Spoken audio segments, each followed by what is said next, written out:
Now finally inside, set to go now, race number 5.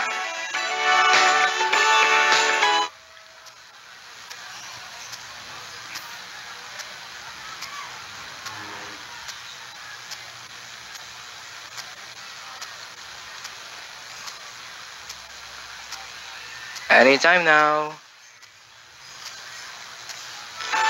Oh, horses out for the richest race of the year, the 2023 Piracom PCSO Presidential Gold Cup race. Istulenola gets away immediately. Big Lagoon in second, outside third, Boss Emong. Down inside, Enigma Uno, Sophisticated, Don Julio, Magtotobetsky, Ambicioso.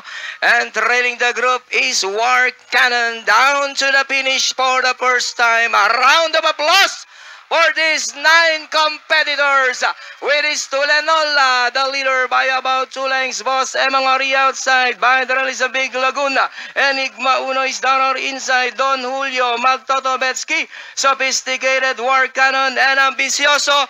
Now running at the tail of the field. There at still Istulenola, the leader by a length.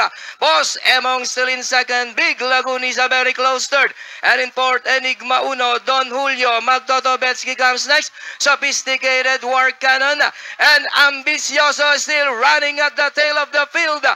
Inside the half mile, and it's still Istulenola by about 2 lengths.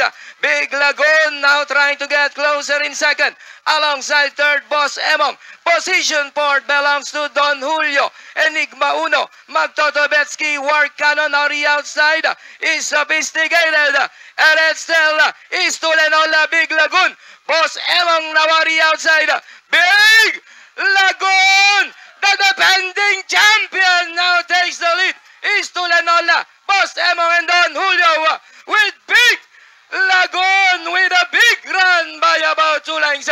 Istulenola, Boss Emong as the field turns for home with Big Lagoon by about 2.5 lengths. Istulenola, Boss Emong, Enigma Uno down to the finish. NSL Big Lagoon going for the gold. Back to back. It's Big Lagoon. Second is Boss Emong. War Cannon, Magtotobetsky, Istulenola, Don Julio.